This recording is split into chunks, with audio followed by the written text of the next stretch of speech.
Bonjour, bonjour.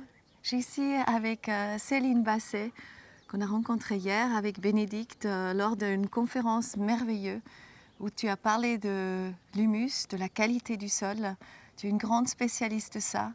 Et Céline, elle a eu un parcours vraiment assez exceptionnel, je pense, pour arriver là. Tu as compris beaucoup de choses. Et ce serait juste merveilleux si tu pouvais nous raconter un petit peu quel a été ton parcours pour arriver vraiment à cette... c'est quoi le sol? D'accord, merci déjà de m'accueillir.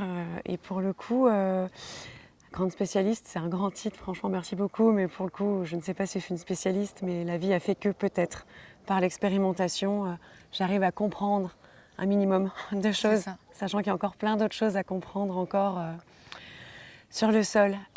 Tout a commencé avec une maladie du microbiote intestinal, puisqu'avant, bah, voilà, j'étais plutôt spécialiste, mes diplômes étaient plutôt du côté de la recherche en psychologie, neuropsychologie et neurosciences. Donc j'ai été diplômée à Paris 5 d'un parcours d'un master recherche. Donc c'est un parcours plutôt, on va dire, médical ou paramédical, enfin les sciences humaines et sociales. Et puis il y a eu cette maladie du microbiote intestinal, cette infection fongique, donc la candidose, le candida albicans, qui est un peu venue me rendre la vie un peu difficile. Et là, à partir de là, j'ai commencé à regarder pourquoi j'ai eu cette infection du microbiote intestinal. J'étais aux États-Unis à l'époque et j'ai commencé à regarder qu'est-ce qu'il y avait dans mon assiette et quels étaient les aliments que je mangeais. Puis après, j'ai regardé comment est-ce qu'ils poussaient. Et là, j'ai découvert qu'ils poussaient dans un sol qui était devenu, pas un sol, qui était devenu plutôt dirt, comme dit le docteur Ouais. Evan Ingham, c'est-à-dire c'était devenu une matière inerte. Alors qu'à la base, le sol, c'est tout sauf une matière inerte. Et donc, à partir de cette maladie et de tous ces questionnements, j'en suis arrivée à me dire, voilà, en fait, l'état des sols, mais je ne suis pas la première, il y a eu plein d'autres personnes avant à dire que l'état des sols était catastrophique d'un point de vue microbiologique, donc d'un point de vue vivant.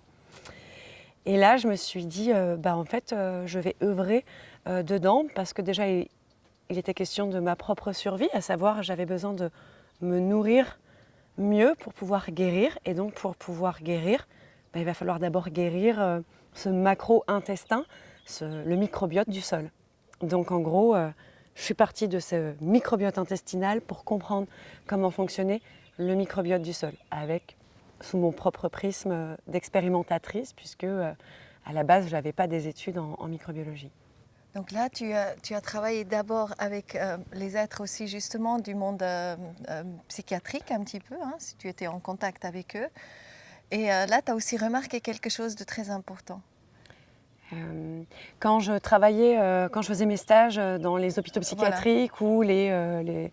Oui, puisque l'objectif, c'est d'avoir, donc on utilise le DSM, DSM-4, DSM-5, quand on travaille. C'est quoi DSM? C'est un peu la bible de la psychiatrie, D'accord, en fait. Ça d'accord, vient des d'accord. États-Unis et c'est là-dedans où on va ranger dans des catégories des pathologies, pathologies humaines ou les humains, en gros. C'est-à-dire la fonction cognitive, la manière dont la clinique de l'individu va travailler et la manière dont la cognition du cerveau va travailler. Donc on a établi des catégories et le job en tant que neuropsychologue ou psychologue était, surtout quand on est en clinique, de diagnostiquer à travers cette grille, de catégoriser donc les personnes qu'on nous amenait dans des catégories pour poser un diagnostic et donc un label.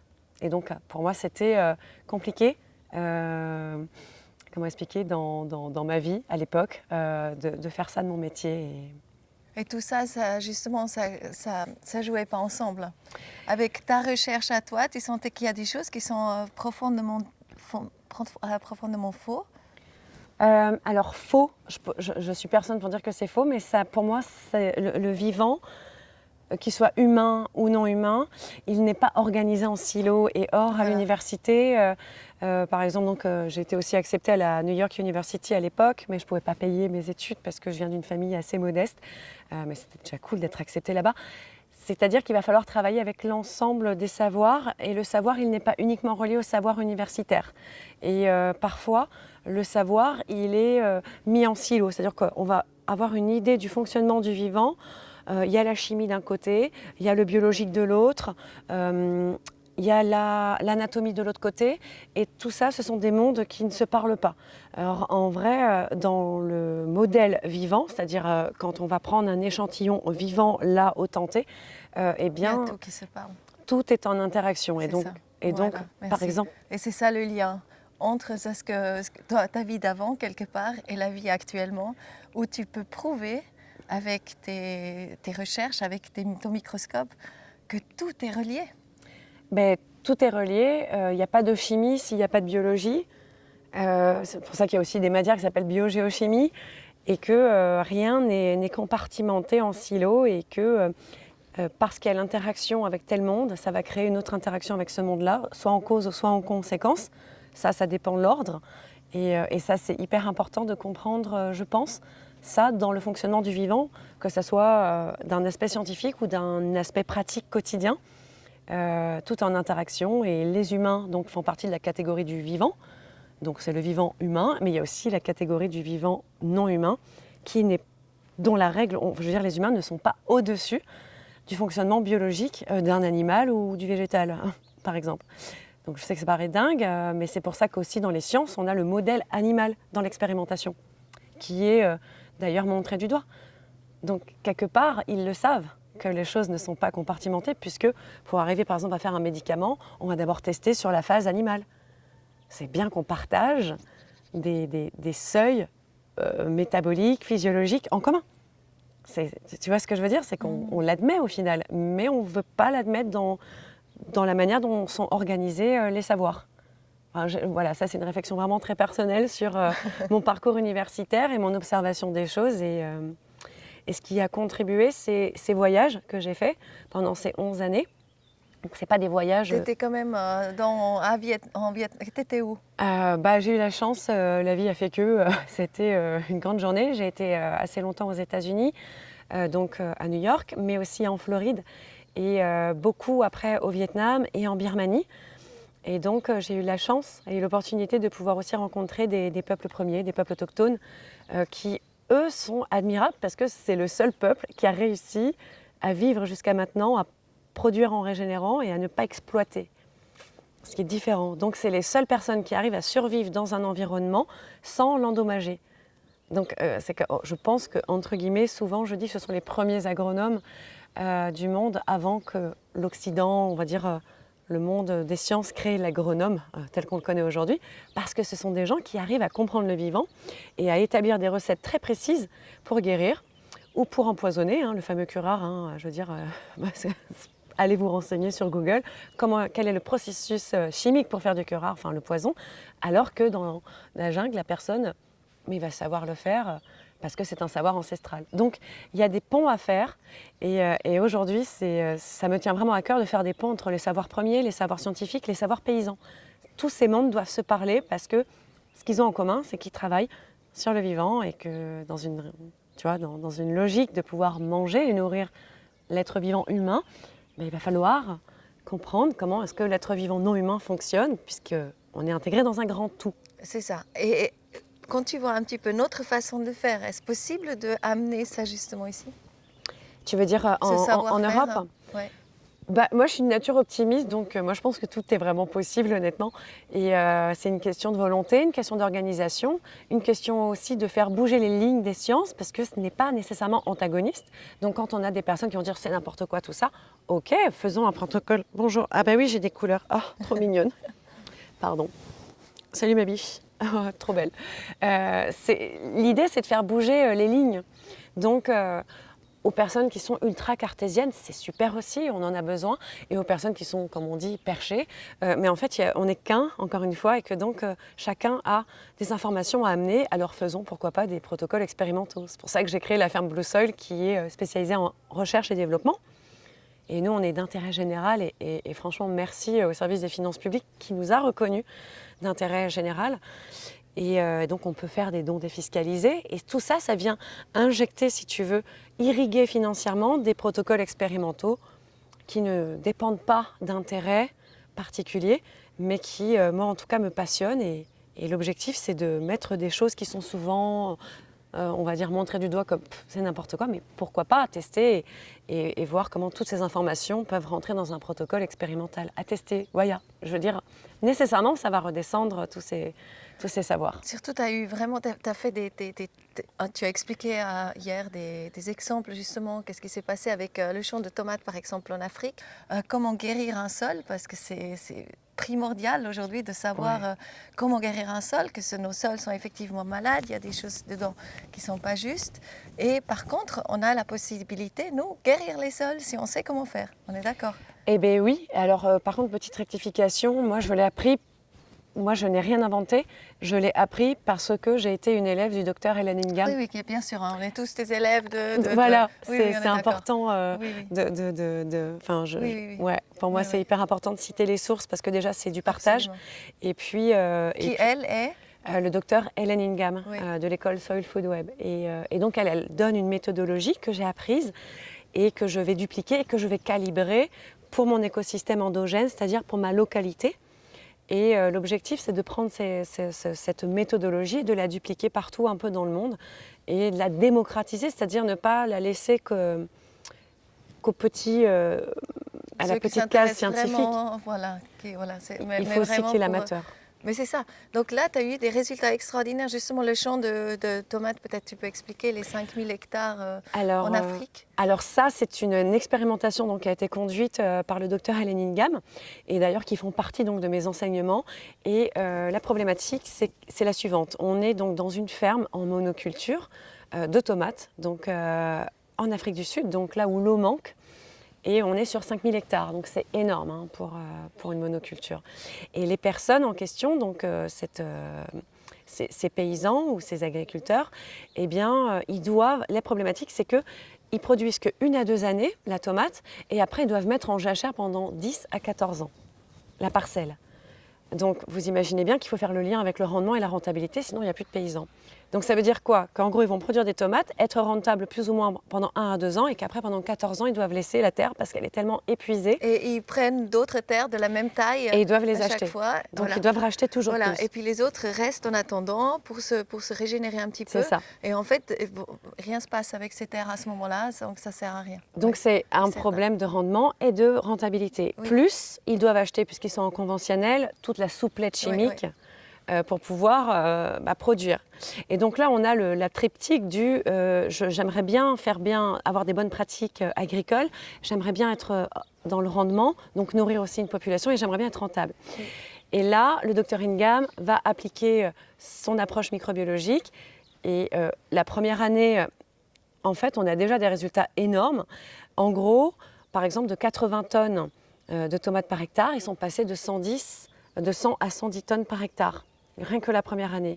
Ensuite, pour les parcelles les plus endommagées qui produisaient de 1 à 2 ans et après 14 ans en jachère, ils sont passés de 3 ans de production à 1 année de jachère. Et pour les parcelles les moins endommagées, ils sont passés en production continue. C'est énorme. 18%. Ça veut dire que le sol, il a pu récupérer sans avoir une biodiversité. C'est-à-dire que le sol, le protocole expérimental qui a été testé, ça a été la culture de micro-organismes bénéfiques, pas de pathogènes, donc dans des conditions aérobies par rapport à ce protocole-là. Aérobie, encore une fois? Aérobie, ça veut dire avec oxygène. Oui. Minimum 6 ppm parts per million d'oxygène dans le sol. C'est le minimum. ppm? 6. Qu'est-ce que c'est, ppm? Parts per million. Parts per million, ouais. D'accord. Je n'ai pas la traduction française. Oui, partie par million. Partie par million, oui, voilà. Parce que le problème, c'est que tout a été enseigné en anglais et que parfois, il me manque des mots en français. Donc, désolée pour ça. Et en gros, voilà, on ramène le sol, on va donc le décompacter pour refaire de l'oxygène, pour remettre des galeries, pour réintroduire de la vie, donc de l'oxygène. Oui. Et à partir de là, il y a eu la culture de micro-organismes. Le docteur Ingham a fait un protocole où elle a appliqué sa souplette microbiologique, en gros. Et la première année, il y avait déjà tous ces chiffres qui montrent des résultats. Donc imagine la deuxième année, imagine la troisième année, et imagine après quand tu allies cela avec des pratiques régénératrices comme l'agroécologie, l'agroforesterie, la permaculture. Oui, donc notre sol, parce que nous, ce que j'ai appris et ce qui me tient tellement à cœur, c'est que durant les dernières 70 ans, On a eu 50% de notre humus qui a été détruit justement à cause des pesticides, des herbicides et tout ce qu'on envoie justement dans nos sols. Qui, pour revenir en lien avec ce qu'on a débuté la conversation, cause du tort au sol, cause du tort à tout le monde qui mange ça ou qui se nourrit avec la terre. Et oui, ça a été la révolution verte. Alors pour le coup, à l'époque, il y avait un souci qui était de répondre aux famines. Et pour le coup, moi je n'étais pas là, donc je ne peux pas vraiment en discuter. Mais en tout cas, il y a eu des décisions politiques de faire la révolution verte dans le monde. Donc effectivement, ça nous a mené à une détérioration manifeste. On ne va même pas revenir là-dessus, c'est tellement obvious. On le voit bien, par exemple, tu vois, les terres en bas, elles sont nues, elles sont labourées, elles sont sûrement en conventionnel. Ok, maintenant, ce qui est important, on a fait des conneries, très bien, on s'en aperçoit aujourd'hui. Maintenant, on va trouver quelque chose qui fonctionne, parce qu'il y a aussi cette notion de rentabilité qui est importante, de faire les ponts aussi avec le monde de l'économie. L'économie, elle doit être basée sur le fonctionnement du vivant, donc avoir un aspect biomimétique. Le meilleur business plan, c'est celui de la nature, parce que c'est une ingénierie sans fin. Et donc, on peut faire, je pense, une économie basée sur les processus, le règlement intérieur du vivant. J'appelle ça le règlement intérieur du vivant. Donc, si on comprend le règlement intérieur du vivant... L'organisation organique, quelque part aussi, du vivant. Du vivant, c'est ça? Oui, mais pour cela, il faut accepter de le comprendre. Et donc, il faut accepter de faire de la recherche, il faut accepter d'allouer un budget financier pour pouvoir irriguer ces recherches et tester en vrai, pas uniquement dans un laboratoire. Donc moi, par exemple, je suis partie du terrain pour modéliser. Même si j'ai un laboratoire avec plein de microscopes et des techniques, j'ai passé 3 ans au minimum là, en Asie, où sur 1 hectare, je testais des choses. Et donc j'étais aussi agricultrice, puisque je suis parce que je vais me taper les 1200 semis à rempoter toute seule, calculer le temps, on va tout chronométrer, on va regarder en gros les aspects aussi du métier de paysan. Oui. Pourquoi est-ce qu'aujourd'hui ça dysfonctionne? Parce qu'il est tout seul, parce qu'il a aussi besoin d'être rentable, parce qu'on a besoin d'être aussi dans le rendement pour nourrir les citoyens non paysans. Et donc tout ça, il faut y penser. Il faut le calibrer, il faut savoir comment ça se passe et donc changer de paradigme tout doucement pour pouvoir après réinstituer des nouvelles routines, on va dire, mais qui vont être basées sur le fonctionnement du vivant. Et là, on va s'apercevoir qu'en fait, en tant qu'être humain et en tant que paysan, quand le sol fonctionne, on a la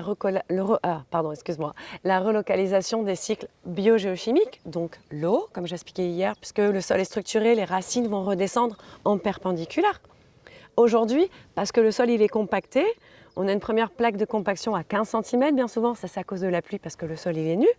Après, on a une plaque à 30 cm, c'est la hauteur des lamelles de labour. On peut descendre à 60 et parfois on peut même descendre à 1 mètre dans certains pays. Donc si on a des croûtes qui empêche l'eau de descendre, l'eau, elle va foutre le camp, elle va ruisseler, et puis elle va très vite s'évaporer, et puis c'est fini. Alors que quand on a des racines, par exemple, qui vont descendre en perpendiculaire, normalement, elles vont réinfiltrer l'eau. Mais aujourd'hui, les racines, elles sont perpendiculaires. Et comment on fait que les racines, dans un sol compact, justement, puissent de nouveau traverser cette couche-là? En réintroduisant cette microbiologie qui a 2 fonctions, notamment il y a 5 groupes en gros qui sont basés sur une fonctionnalité très particulière. Il y a les décomposeurs et il y a les prédateurs. Le groupe des décomposeurs, ça va être les bactéries et les champignons. Et leur job, c'est tout bêtement de pouvoir, on va dire de manière très grossière, décoller en gros les nutriments des plaques cristallines géologiques. Dans les particules d'argile, de limon ou de sable.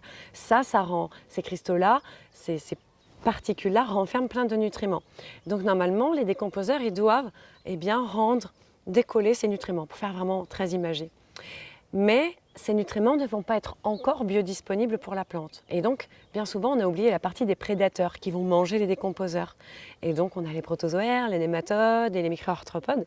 Et en gros, ces acteurs-là, ils vont manger les bactéries ou les champignons et ça va libérer, si tu veux, en les mangeant et avec cette loupe, on va dire, de déjection, ce cycle de déjection, la déjection des protozoaires, des nématodes et des micro-arthropodes va par contre rendre les nutriments biodisponibles. Et c'est ça, en fait, qui va relocaliser le cycle des nutriments. Donc le docteur Ingham, il dit souvent qu'il y a des sols les sols ne manquent pas de nutriments. Il n'y a pas de sol pauvre tel qu'on l'entend. Il n'y a que des sols pauvres en microbiologie, ce qui est différent. Donc tous les sols peuvent être ramenés vraiment dans la vie et dans pas si longtemps que ça. Et selon les théories du docteur Ingham Ouais. et il y a quand même 20 ans de recherche, il y a quand même eu 6 millions à l'heure actuelle d'hectares régénérés avec cette méthodologie dans le monde. Cette dame a 45 ans de publication. Je veux dire, elle est vraiment dans des... voilà, elle a initié ce protocole-là et plein de personnes comme moi le dupliquent, continuent, apprennent. On est tout le temps dans l'apprentissage. Enfin, moi, j'y serai... tout le temps, je vais passer mon temps en fait à apprendre. Donc à réviser les théories, à tester, retester, on est là pour expérimenter. Génial. Et comment on peut, parce que toi tu viens chez les gens et toi tu vas donner justement des conseils, etc. Et comment recréer un microbiote chez soi, etc. Comment tu agis en fait? Comment on peut est-ce qu'on peut on peut te trouver comment et qu'est-ce que tu fais? Alors, on peut me trouver sur mon site internet qui est bluesoil.org ou par email à celine@bluesoil.org. Et là, pour l'instant, on est d'abord dans une phase d'expérimentation. Et donc, l'objectif, c'est de faire du diagnostic. Après, c'est aussi de proposer de l'analyse microbiologique, donc avec cette méthodologie particulière au Dr Ingham.